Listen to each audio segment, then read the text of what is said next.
Hello and welcome. Today we're excited to do a video on 2024 and all that it may bring. We called it 2024. Don't let the sound of your own wheels drive you crazy. I'm Martin Comtois, MC Starman. This is Dayana Robinson. Hello. 2023 was really big for us. The Healer and the Dreamer astrology channel hit kind of some respectable numbers. We're up to 1,331 subscribers. We got 850 new subscribers this year. So started 2023 with less than 500, and now we're up over 1,000. That's so exciting. Got over 3,000, nearly 3,000 hours of viewing, and about 12,000 people visiting and clicking on our videos. So these are big landmarks for us. Personally, 2023 was a big year of change, and I think more or like kind of planting of seeds for the future in terms of future change to come about. We'll talk about that more. How was 2023 for you, Day? A lot of change. I feel that maybe not seeds, but it's like the instigation of new change. A lot of change I feel has happened, but there's a lot more to come because of the shifts of this last year. Well, It's this a was a big Saturn year. return year for you. Yeah, still very much in the thick of that. And Saturn transited my Grand Cross also, so a lot of deep progress I feel in my path. And so that seems to be the theme for a lot of us. I've been, for the last 2 weeks, I've been studying. Every year I do a little project where I prepare for my files, the chart at sunrise for every day of the year, and I keep it in file so that I can review the whole month or any day of any day. I can pull up the chart automatically to study it. So if, as you imagine, I saw 360 charts over the last couple of weeks and made some notes, and also looked at all the new moons and the full moons to prepare for this video. And so today we're going to go through an overview of 2024, and to help you prepare for it and set your intentions and facilitate your meditations, and so that you're well prepared. Love it. That's exciting. Thanks for sharing and doing this work. Oh, well, that's kind of what an astrologer does, huh? It's, mostly we're students of astrology, and we're trying to tune into the stars to try to understand the evolution, our personal evolution, but also the collective evolution. And then we thought maybe we'd do a card for this coming year. Yes, a tarot there's card. generally themes for a full year. There'll be lots of different themes throughout the year, but there's usually a single theme too. And then we have our blooming orchids with us, and then the fire to help us celebrate. And yes, we hope that you're really well situated in the change of calendar, and that you're preparing yourself for this amazing saying goodbye to 2023 and hello 2024. Here we go, here we go. What's the card? Oh, oh, oh, Oh, 10 of Cups. oh, wow. The 10 of Cups. Hmm. Wow, that's very interesting. So the 10 of Cups for you. Maybe 10 of Cups. go ahead. As soon as I see that, I think of how many, because I took a quick glance at the new moons and full moons coming up throughout the year. And there's a lot of water and a lot of emotions.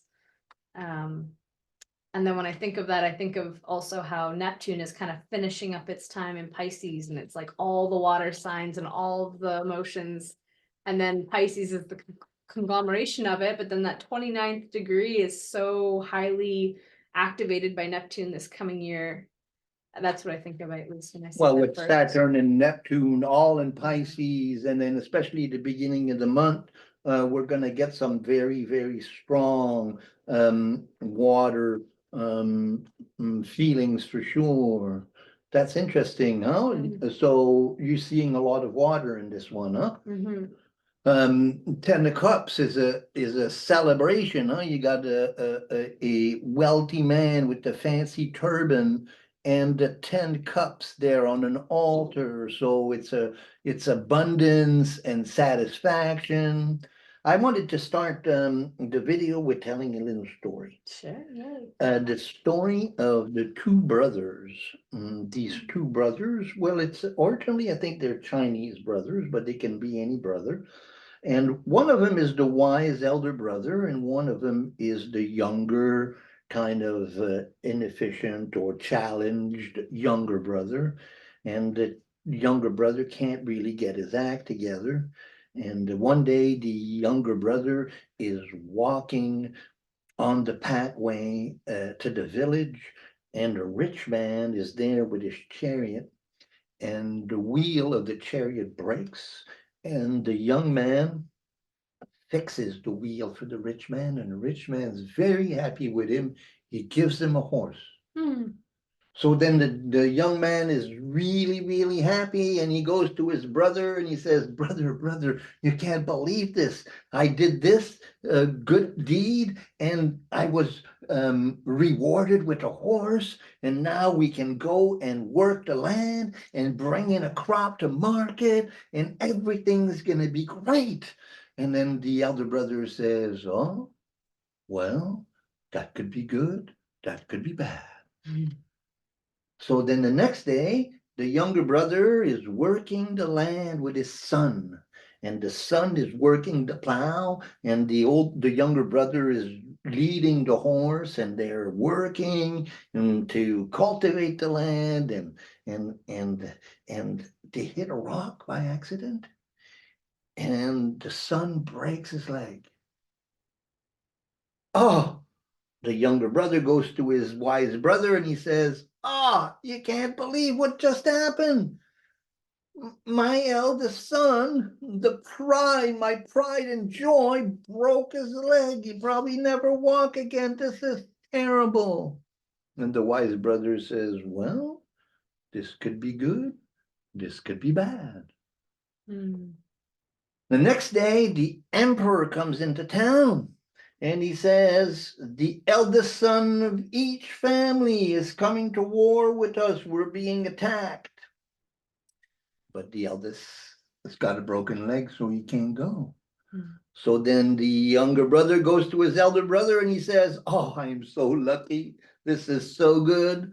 You know, my son has been saved from certain death. And the elder brother says, well, that could be good, that could be bad. And so that's the moral of our story. Or whenever we look at events that are unfolding, we can think in terms of how it could be bad or how it could be good. And these are value judgments, and we have to try to stay away from those kind of value judgments, because astrological events are alchemical opportunities for transformation. So how can I use this to the best? And sometimes, something good happens and we think we're so lucky, and whatever that happened that was good brings something bad with it. And something really bad, like a car breaking down, could bring some really good renewal of energy. So then to always keep in mind, this could be good, this could be bad. So with that introduction, because it would be very easy to look at next to 2024 to think that it's going to be really good, or it could be very easy to think that it's going to be really bad. And but we're definitely get a great omen there with the 10 of Cups. Yeah, So hopefully, encouraging. yes. And so that brings us to, so we have the chart right now. Let's get these guys out of here. So we have the chart right now for early February. This Mid-February? early mid-February, yeah, February. So then we have Venus here and Mars and Pluto. We have the Venus, Mars, Pluto. Actually, at the beginning of 2024, we're gonna have every inner planet. So that's Mercury, Venus, Mars, and then the sun as well. Well, by then it's almost over here, but the sun and also the moon, they will all conjunct Pluto in the beginning of 2024. January there. January and into February. So with all these inner planets conjuncting Pluto, I think of Pluto as kind of this, like, how do I say, wise, I guess I associate more feminine energy with Pluto, even though Hades has been associated so often, but this like wise feminine energy, but also can be quite dark and frustrating and hard to work with at times. Ancestral rage is one of the terms you use that I appreciate with Pluto. Because there's something that's needing to be healed or looked at there. And then with all these personal planets, would you connect that maybe with like our personal experience going through some transformation? Well, we've been talking about the triad of transformation, and of course, we talk lots about Pluto, and we use that phrase. Pluto is what is dying within me, so that I can be reborn to a higher octave of expression. So whenever we have a Pluto experience, there's a death that invites a rebirth, and so then when a planet conjuncts Pluto, then it's kind of a death of that planet to be reborn a higher octave of expression. That's kind of how conjunctions feel in transits. And so, especially if you have any planets at the beginning of the cardinal signs, the cardinal signs are Capricorn. Go ahead. Cardinal signs or the fixed? Oh, I'm sorry, fixed signs. Fixed Thank you signs, for yeah. that. So Aquarius, Scorpio, Leo, and Taurus, if you have any planets at the beginning of those signs, then that you're feeling this particular moment in time, beginning of February, mid-February, and January leading to it, you have that, all of the inner planets triggering those planets in the fixed signs, but you also have Pluto has been hanging around and it's coming into Aquarius for the second time. So that sets the tone for the whole year. What's really interesting about this year is that we're beginning with the Pluto, Venus, Mars conjunction, and at the end of the year, we have a Venus conjunction with Pluto. So we're beginning Venus-Pluto conjunction, and we end with the Venus-Pluto conjunction, and then Mars will be in opposition. And we'll talk about that more. Mars will be coming into Cancer, going through Cancer, and well, it's going to go half the zodiac during the whole year, and it's going to come to Leo, and it's going to turn retrograde, and it's going to stay in opposition to Pluto for almost 2 months. So, and there is a number of very powerful T-squares and grand crosses involving Pluto throughout the year. So I think that whatever happens for you and preparing alchemically for that great conjunction, and we'll do more work on that as time goes. This is just kind of a synopsis, but that's how the year gets started. Wow. Feisty. It's I think it can be a little depressive. I think it's very good time to rest. And my relationship with Pluto, I have my sun in opposition to Pluto, in a grand cross with Mars and Jupiter. So I have forced to develop a really you know, healthy relationship with Pluto, and that's not easy. You know, personal planets, we can develop relationships with the personal planets because they're conscious, but the outer planets, these are unconscious collective energies that require a tremendous amount of energy to integrate the message of these planets. And so I personally developed a relationship with Pluto that is like the great mother. You know, for a long time in my life, I felt like I was being dragged by the hair, you know, just being dragged by the great mother. And at a particular point, I realized that if I went willingly, it would be a lot easier. And realizing that this is whenever Pluto transits go through in my chart, whatever's going on in my chart, when Pluto is involved, I'm receiving instructions. So then this is really good when Mercury and then when Venus and Mars make conjunction, when the Sun make conjunction with Pluto, this is time to really pay attention to what the Great Mother is saying. And again, it could be good, it could be bad, and that's really all relative. It's what we do with the word. Does that make sense? Yeah, it does. Thank you for that description. It's helpful. Well, that really, again, sets the tone for the year because we're going to see a lot of Pluto this year, and especially at the end of the year. So this was February. So this is kind of huge in the winter, the first few months. It's building. February, it's at its peak.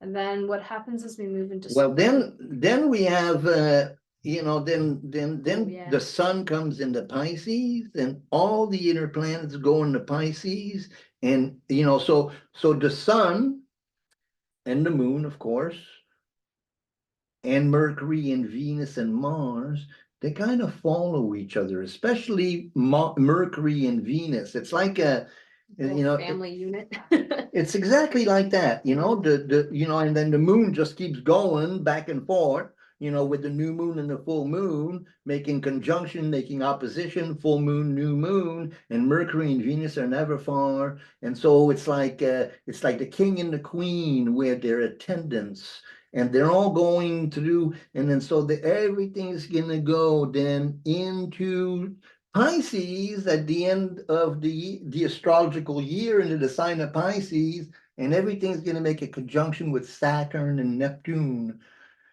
And that Saturn, Neptune, and Pisces, we're going to talk lots about that going into 2025. Saturn is moving closer and closer through 2024 to Neptune, and in 2025, both Neptune and Saturn will conjoin and move together into Aries. And so that's kind of, you know, something to keep in mind on in terms of our, you know, so then with all the inner planets going through and conjuncting Saturn and conjunction Neptune and all in Pisces, and at a particular point, you're going to have the sun, the moon, Mercury, Venus, and then Mars afterward. Then they're all going to be conjuncting Saturn and all conjuncting Neptune. And so that feels like like you were talking about the deep emotional, you know, dive into the Piscean deep waters, you know. Pisces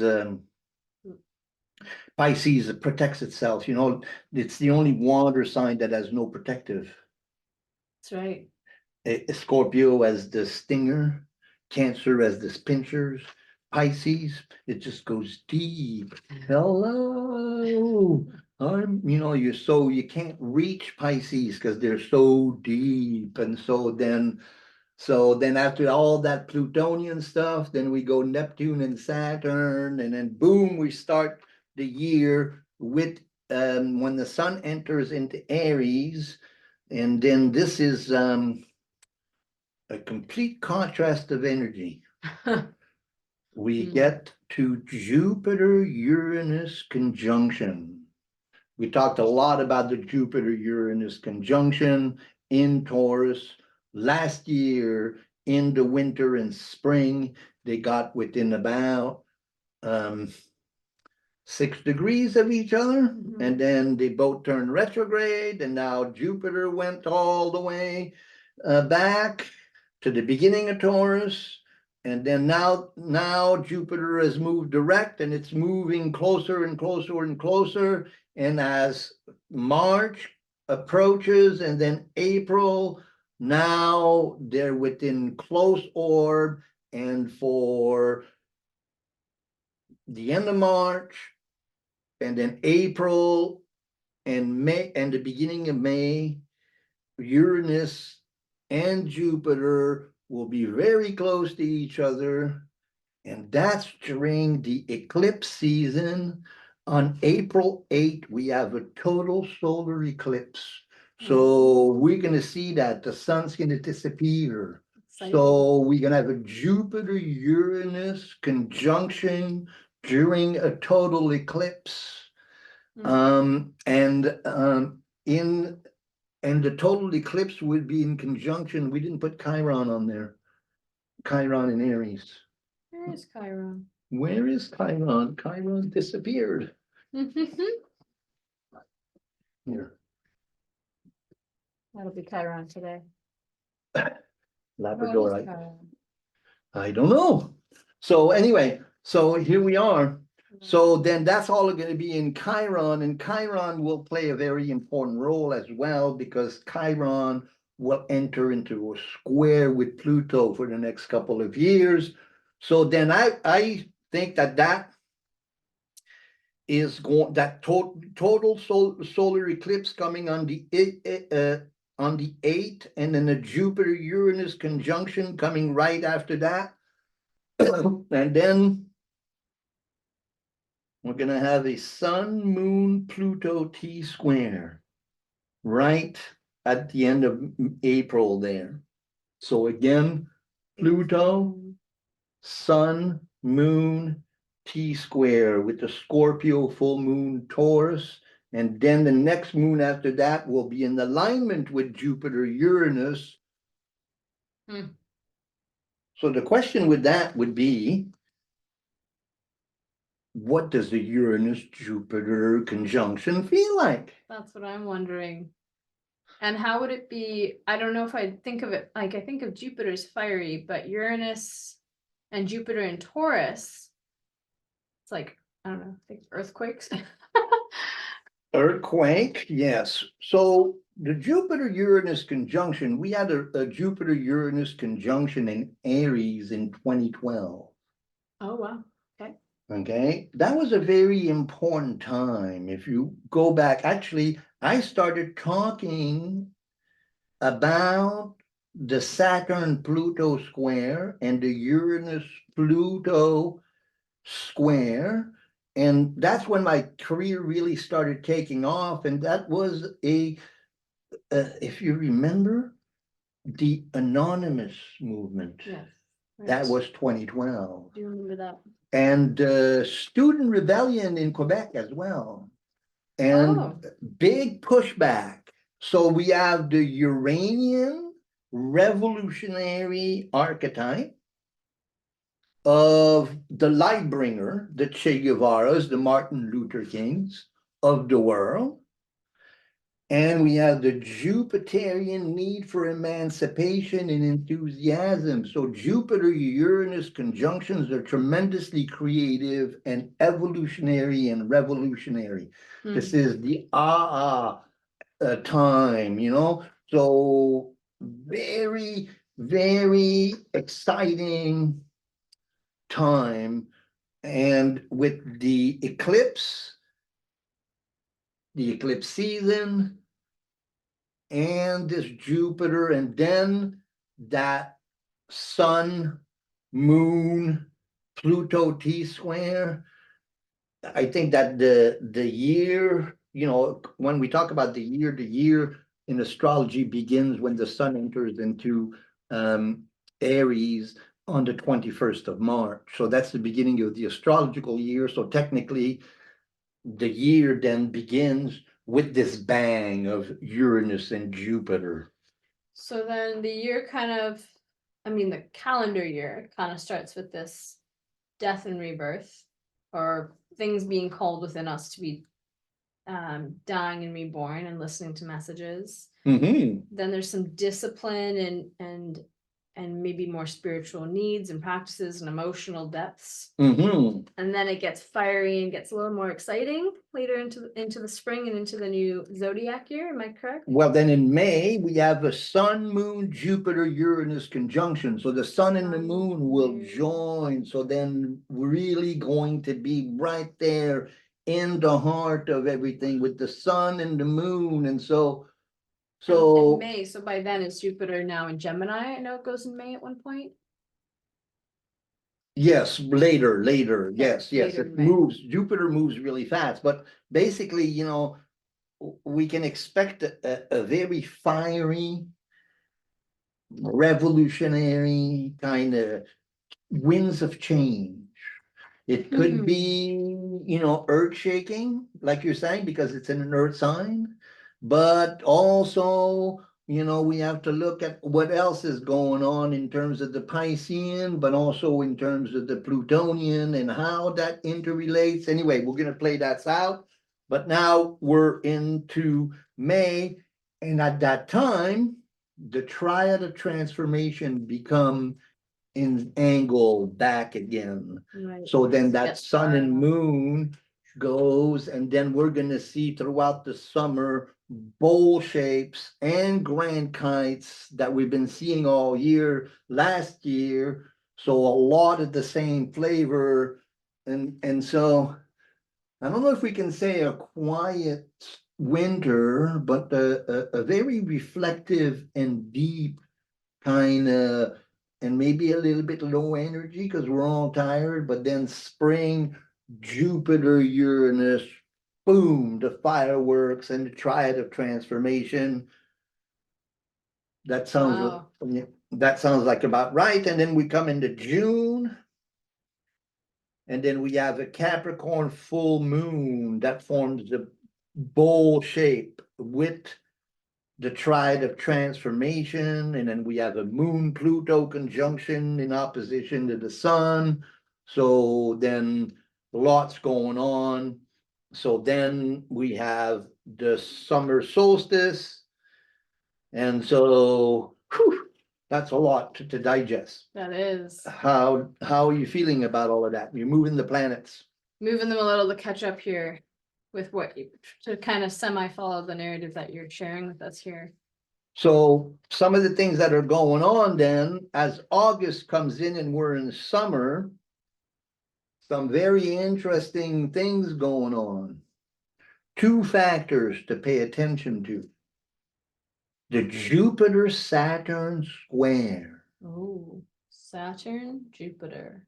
Now, Jupiter-Saturn square will be active for the second half of the year into 2025. Into 2025. It's going to be Into for a 20, while. it's going to be active because because Jupiter moves really rapid, right? It takes less than a year to do a sign. Right. So it's going to go about middle of Gemini in square to Saturn, and then both of them are going to go retrograde. Jupiter first, and because of retrogression, they will be in square for about 6 months. And that will bring about some very powerful grand crosses in the fall. So that Jupiter Saturn. So what do we know about Jupiter Saturn? So that's going to be a mutable grand cross. Sorry, answering your question. Jupiter and Saturn. Back in ancient astrology, before we could see past with like what we could see with the naked eye, Saturn was the farthest. So they were, from my understanding, considered the two main kings, as it were. Maybe good cop, bad cop, or the disciplinarian and the expander. And they've been associated with the changing of the guards. I know we've done videos on this in the past where tagging off who's running the show, as it were, or who's holding the greater collective authority or inner authority even? Are you in a time of expansion, or are you kind of refraining, but also containing? So if that square is both those energies going to maybe be at odds? Well, that's beautiful. All of this information is not in a vacuum, right? Because these are cycles. Yeah. So so now we have what is called the waxing square. Mm-hmm. So then we want to go back to the conjunction. When was the conjunction of Jupiter and Saturn? Winter 2021? Yes, Jupiter and Saturn moved into Aquarius together right after making a conjunction with Pluto at the height of the crisis. And we made some videos on that, Jupiter, Saturn, the conjunction with Pluto. If you go on the Astrology of the Great Reset, you'll find that in our videos. The channel was doing really well at that time too, so we can go back into the channel and find those information. But then the Maxima Conjunctio of Jupiter, Saturn, right? So then that Jupiter, Saturn and the Maxima Conjunctio, that's a 20-year cycle, and now we're at the quarter of that cycle. It's like the first checkpoint. Well, it's like, oh, so what was going on during Jupiter, Saturn in 2021 and 2020 in the conjunction with Pluto? Again, we're talking about Pluto. And so then that Jupiter, Saturn, now we're at the first quarter. So it's a checking, of, okay, how Jupiter and Saturn are our social involvement, what we seek to become, and how we get there. Saturn is the discipline that I need to get there. Jupiter is my hope and my faith and my enthusiasm. So then whatever was going on for you at the beginning of 2021, at the end of 2020, that's kind of an evolution at that time. And that square will be active through the second half. So really, so we can count on the kind of a reckoning of what happened at 2021 with that Jupiter Saturn. And if we talked about, that Uranus conjunction with Jupiter, kind of loosening the ground. So it may be very fiery, but then our discipline and, Jupiter in Gemini is very active, right? And it's preparing the ground because soon Uranus is going to come into Gemini. So blah, blah, blah, blah, blah. That's the Jupiter Uranus. The Jupiter Saturn. And the other thing that's going on for the second half of the year, and that's a shorter duration, but we're going to talk a lot about it in 2025, and that is the Pluto Chiron conjunction. A Pluto Chiron square. So that's in August this happens. This happens in August, but then it's active for the rest of the year. Okay. And into 2025. Yeah. But then also Chiron, Pluto. So Chiron's moving, and then now it's going to be in square, and that's the beginning of the square. We're going to see it again in 2025. We see it for about 2 or 3 months. What these two T-squares are doing is they're going to constellate grand crosses in the fall of 2024. And those grand crosses, they're going to go into the beginning of winter, and they're going to be very highly charged with some very significant energy. So keeping an eye. So what's Chiron and Pluto feel like in terms of a square? Squares, challenging energy for one. Because Pluto goes back a little bit for the last time in the Capricorn in the fall as well. Sits on that 29 degree. And then Chiron's getting close. So that's that square there. So it's gonna still be in cardinal signs at that point. Interesting. Square, I think of like stress and challenge, but also like a creative potential. And absolutely. then if it's like ancestral rage or this ancestral need to heal with the wounded healer. It's going to be Wow. very important. You know, we've been talking a lot about healing ancestral rage, and Mhm. so And then the so Neptune influence too, hey? exactly with the, so now we're coming into fall. Yeah. How does that feel so far? Feels like an experience. We'll get through this year. Well, very transformational. I think that the Jupiter-Saturn square is going to be very activating. Like it's going to say, all right, it's time to really manifest what it is that you want to manifest in your life. We've been talking about Saturn and Pisces, creating a safe container. Well, by now, the safe container should be strong, because if it's not, then the boat's sinking. And so, like, I think a lot of us have been experiencing this kind of feeling of sinking. And so then using the Jupiter Uranus conjunction and the total solar eclipse to really, work on our discipline, on our practice, and again, this is the 10 of Cups, so it could be a very, fulfilling year. It could also be very challenging, but like we say, it could be good, it could be bad. And I think there's going to be both of that. But again, it's astrology. If we look at it from an alchemical perspective, it is intentional. It's to guide your apotropaic practices, to go back to our last word that we studied, blah, blah, blah, blah, blah. So that was August.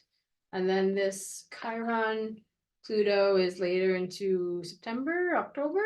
Well, then like the charts from the end of September all the way till the end of December, the charts are crazy. Like all the month of October, like wow, so many very, very intense charts. A lot of grand crosses with Jupiter and Saturn, a lot of grand crosses with Pluto and Chiron. Um, you know, the there's one chart, I can't remember exactly when, but we have two grand kites, a mystical rectangle, a house, a couple of yods, it's like, whoa, the energy is so intense. In October, just for an example, we have Mars, Pluto in opposition to each other.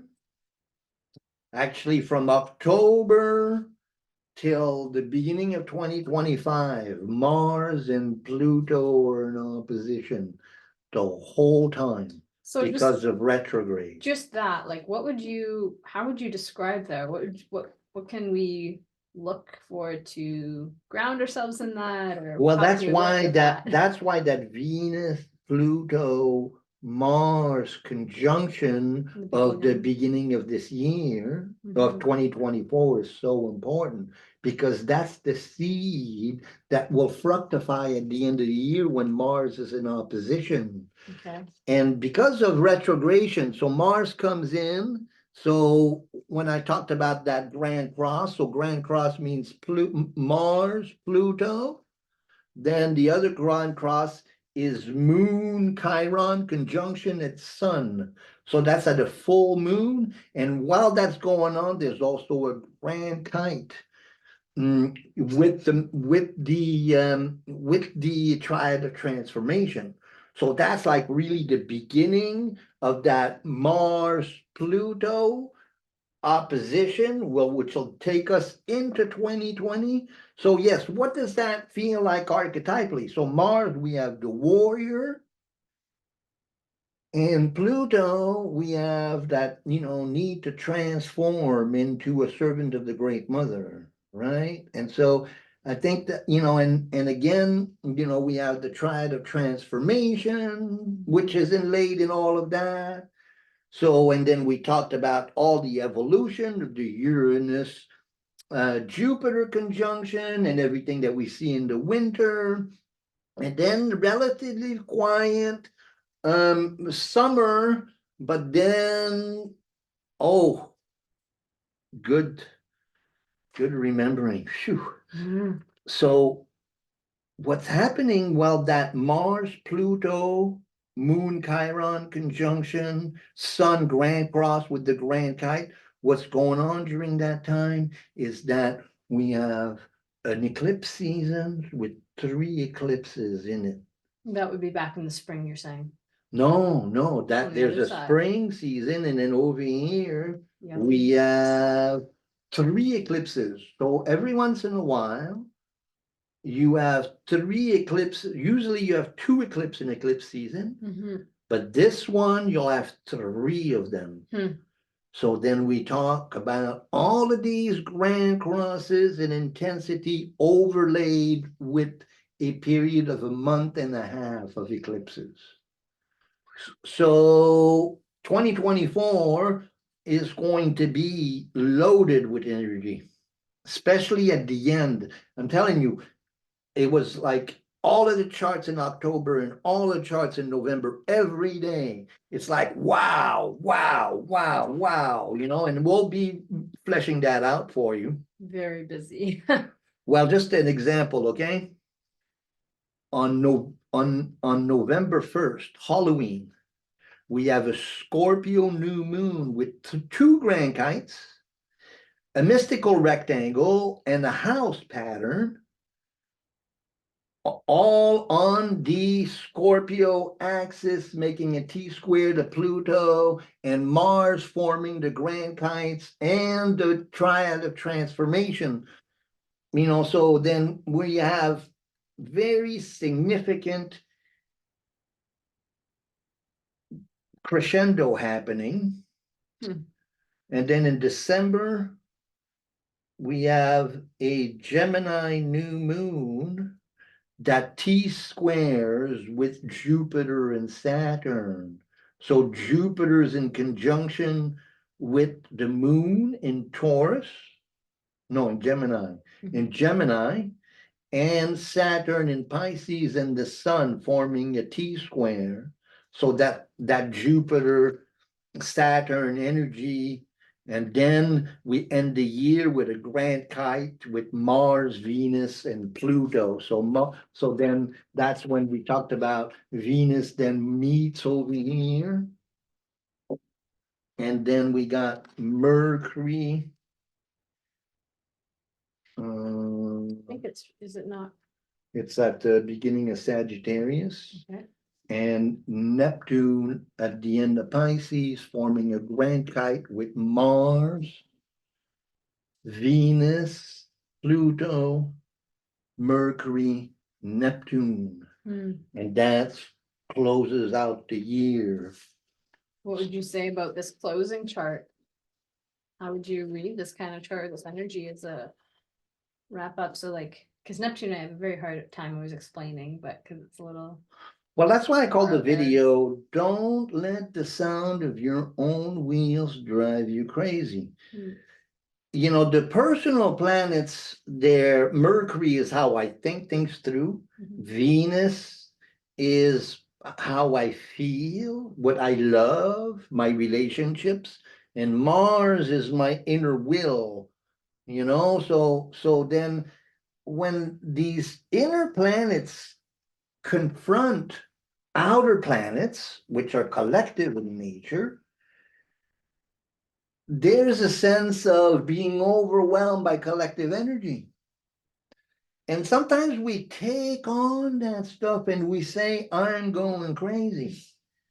But it's not. It's the times that are going crazy. And I can't let the sound of my own wheels drive me crazy. And I think that really staying and developing a really good, strong sense of Saturnian, you know, safe container discipline, you know, like your practice allows you, your apotropaic practice allows you to create the abundance that we need, that peace of mind, the 10 of cups, and then that Jupiterian enthusiasm, and then Mercury, Venus, and Mars, a mean, lean machine, work on your bike, get your bike all, and don't let the sound of your own wheels drive you crazy.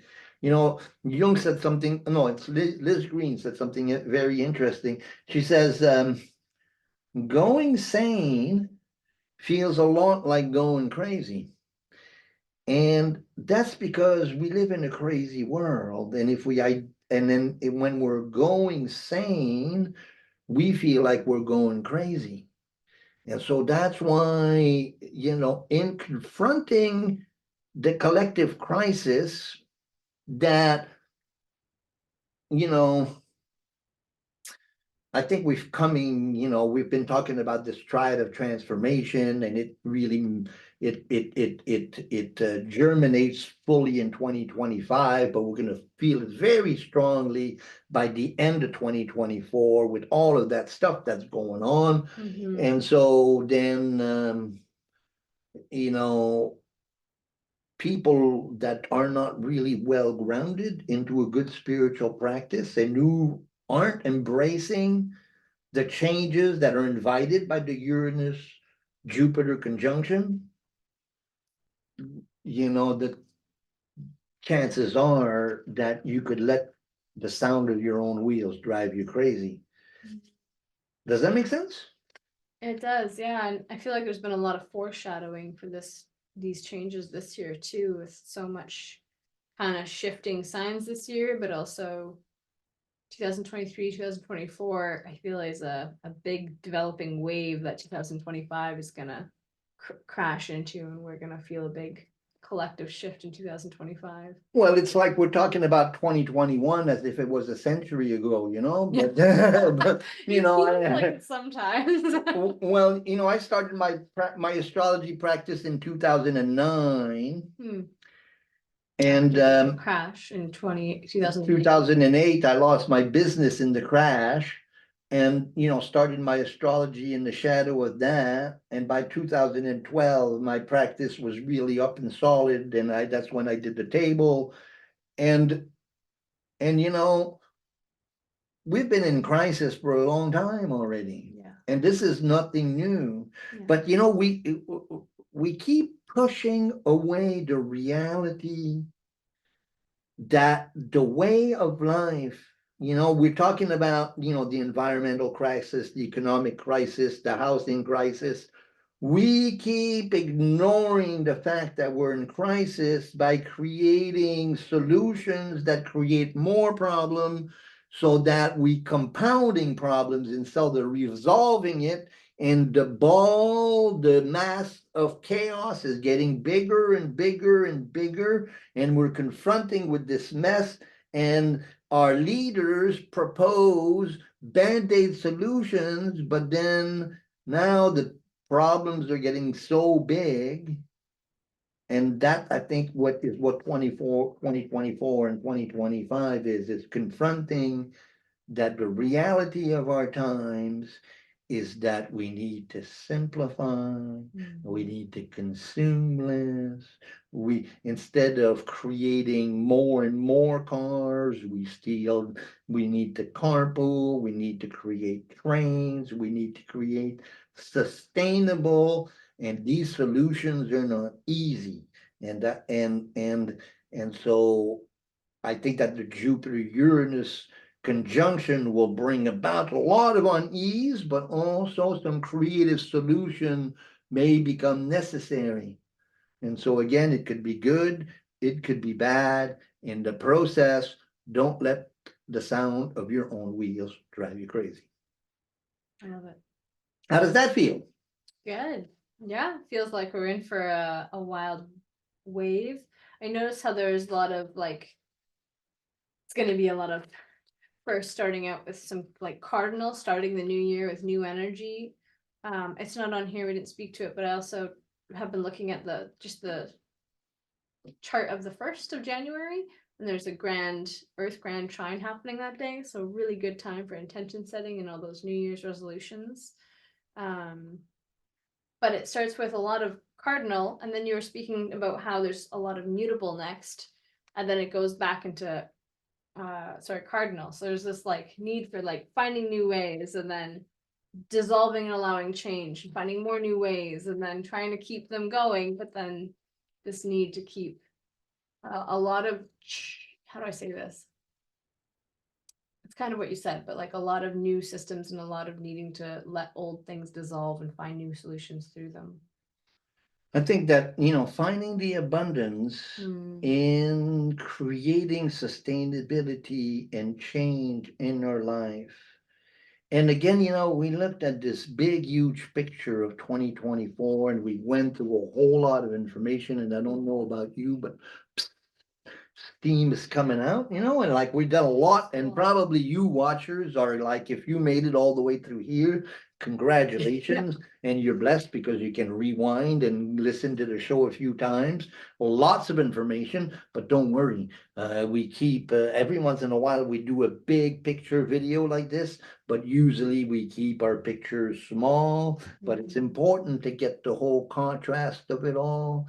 And I hope this was useful. Comment, questions. If you have any questions, we can do a follow-up on this and we'll answer your questions on this. And again, we're just entering into the new year, and it's going to be, it could be good, it could be bad. And chances are it'll be both.